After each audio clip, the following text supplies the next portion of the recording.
Facebook পেজে কাজ করব নাকি প্রোফাইলে কাজ করব, এই প্রশ্নটা কিন্তু প্রত্যেক যে ফেসবুক ক্রিয়েটর রয়েছে তাদের মধ্যে কিন্তু প্রথমবার আসবেই। আমি যখন শুরু করেছিলাম আমার মধ্যেও কিন্তু এই ভাবনাটা এসেছিল। পরবর্তী সময় আমি এটা নিয়ে অনেক রিসার্চ করেছি, অনেকটা বোঝার চেষ্টা করেছি এবং পরে আমি যেই জিনিসটা বুঝতে পেরেছি আজকের এই ভিডিওতে আমি সেটা শেয়ার করব। কারণ আপনাদের ক্ষেত্রে পেজ ভালো হবে নাকি প্রোফাইল ভালো হবে সেটা আজকের এই ভিডিও দেখলে আপনারা জানতে পারবেন। এবং ফেসবুক প্রোফাইলের ক্ষেত্রে ইনকাম বেশি হয় নাকি পেজের ক্ষেত্রে ইনকাম বেশি হয় সেটাও আজকের এই ভিডিওতে আপনারা জানতে পারবেন। তাছাড়া ফেসবুক পেজ বা প্রোফাইলের ক্ষেত্রে কি কি সুবিধা এবং অসুবিধা রয়েছে সমস্ত কিছু আজকের এই ভিডিওতে আপনাদেরকে আমি ডিটেলসে শেয়ার করব।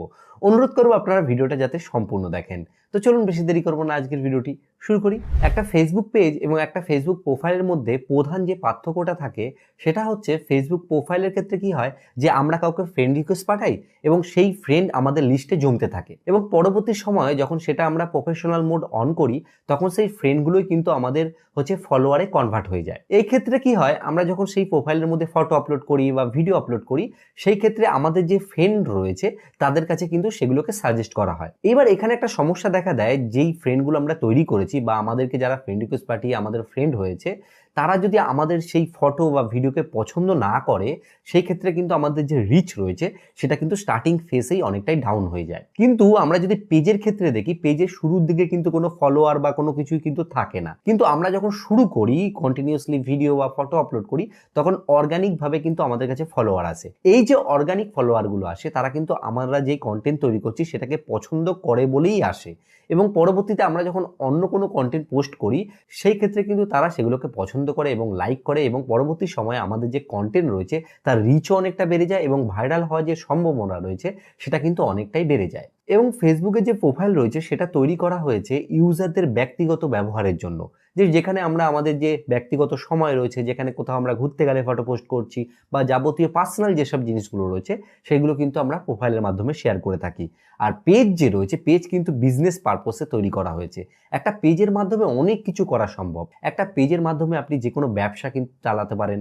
একটা পেজের মাধ্যমে আপনি যদি একজন বড় কন্টেন্ট ক্রিয়েটর হতে চান সেই ক্ষেত্রে কিন্তু আপনি একটা পেজের মাধ্যমে অনেক বড় একটা ওয়াইড অডিয়েন্স বেস তৈরি করতে পারবেন এবং আপনি পেজের মাধ্যমে যে অ্যাড রয়েছে সেটাও রান করতে পারবেন। এবার আপনাদেরকে বলবো পেজ বা প্রোফাইলের সুবিধা এবং অসুবিধা। একটা ফেসবুক প্রোফাইলের ক্ষেত্রে কি হয়, আপনি যে প্রোফাইলটা তৈরি করেছেন তার লগ ইন পাসওয়ার্ড কিন্তু আপনি যে কাউকে দিতে পারবেন না। যে আপনি যদি কাউকে দেন সেক্ষেত্রে কিন্তু সেটা অনেকটাই ঝুঁকিপূর্ণ হয়ে যাবে, সে চাইলেই কিন্তু আপনার ক্ষতি করতে পারবে বা আপনার যেসব ডেটাগুলো রয়েছে সেগুলো যে কোনো মুহূর্তে লিক হয়ে যেতে পারে। যে আপনি কারোর সাথে মেসেজ করছেন সেটাও কিন্তু সে দেখে নিতে পারে। কিন্তু আপনার কাছে যদি পেজ থাকে তাহলে আপনি কিন্তু অন্য কাউকে অ্যাডমিন বা তাকে আপনি এডিটর এক্সেস বা আপনি তাকে আরো অনেক রকম এক্সেস রয়েছে সেগুলো দিতে পারবেন। মানে পেজের ওনার আপনার কাছেই থাকবে, অন্য কাউকে দিয়ে আপনি সেই পেজের মধ্যে কিন্তু কাজবাজ করাতে পারবেন। তো এক্সেসের ক্ষেত্রে কিন্তু পেজ অনেকটাই সুবিধা দেয়, প্রোফাইল কিন্তু এই সুবিধাটা আমাদেরকে কখনোই দেয় না। তাছাড়াও আরেকটা যে ব্যাপার রয়েছে, আপনি যদি একটা ফেসবুক পেজের মধ্যে যখন কাজবাজ শুরু করবেন শুরুর দিকে দেখবেন আমরা তো অনেক কিছু জানি না, অনেক সময় অনেক ভুল হয়ে যায়। দেখা গেল একটা কোনো কন্টেন্ট আমরা পাবলিশ করলাম,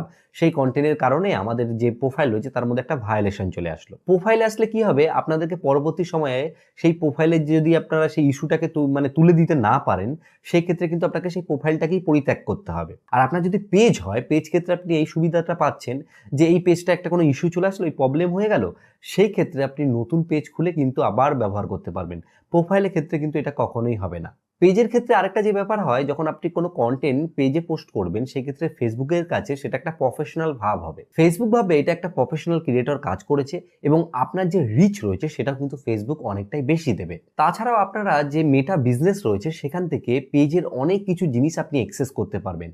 আপনারা চাইলে পেজের যে ডিটেলস রয়েছে সেগুলোকে একটা একটা করে কিন্তু দেখতে পাবেন এবং তাদের যে ইনসাইট রয়েছে সেগুলোকে ভালো করে অপটিমাইজ করতে পারবেন। প্রোফাইলের ক্ষেত্রে এটা কিন্তু অনেকটাই লিমিটেড থাকে, যে ক্ষেত্রে আমাদের কিন্তু অনেকটাই সমস্যা হয়। এবার আমরা চলে আসি সরাসরি রিচ আর ইনকাম নিয়ে। দেখুন, আমরা যেহেতু এই যে প্ল্যাটফর্মে কাজ করছি আমাদের ইনকামটা কিন্তু খুবই জরুরি। এই ক্ষেত্রে আপনারা যদি পেজ থেকে কাজ করেন সেই ক্ষেত্রে ইনকামের যে চান্সটা রয়েছে সেটা কিন্তু অনেকটাই বেশি হয়, কারণ পেজের যে অডিয়েন্স ধারণ করার যে ক্ষমতাটা রয়েছে সেটা অনেকটাই বেশি থাকে। প্রোফাইলের ক্ষেত্রে যে ইনকাম হয় না আমি সেটা বলবো না, একটা লিমিটেড টাইম পর্যন্ত প্রোফাইল থেকে ইনকাম করা যায়, কিন্তু তার অনেক গুণ বেশি কিন্তু পেজ থেকে ইনকাম হয়। যেহেতু ইনকাম বেশি হয় তার প্রধান কারণই হচ্ছে কিন্তু ভিউজ এবং রিচও কিন্তু পেজে সব থেকে বেশি আসে। প্রোফাইলে যে আসে না সেটাও বলবো না, প্রোফাইলে একটা লিমিটেড আসে, কিন্তু পেজের ক্ষেত্রে সেটা অনেকটাই ওয়াইড হয়ে থাকে। ওভারঅল যদি আমরা দেখি পেজের ক্ষেত্রে আমরা কিন্তু অনেকটাই বেশি সুবিধা পাচ্ছি। তো আপনারা যারা ফেসবুক থেকে ইনকাম করতে চান তারা অবশ্যই পেজ ব্যবহার করতে পারেন। তো আশা করি আপনারা পুরো ব্যাপারটি বুঝতে পেরেছেন। যদি আপনাদের এই ভিডিওটি একটু ভালো লেগে থাকে বা কাজে লেগে থাকে তাহলে অবশ্যই একটা লাইক করবেন। লাইক করলে কি হয়, এই যে ভিডিও করার উৎসাহ এটা বাড়তে থাকে এবং বন্ধুদেরকে শেয়ার করুন, শেয়ার করলে তাদেরও হেল্প হয়ে যাবে। আর ভিডিও শেষে বরাবর যে কথাটা বলি, আপনারা সুস্থ থাকুন, ভালো থাকুন, আলো বাংলা টিপস চ্যানেলের সাথে সদা সর্বদা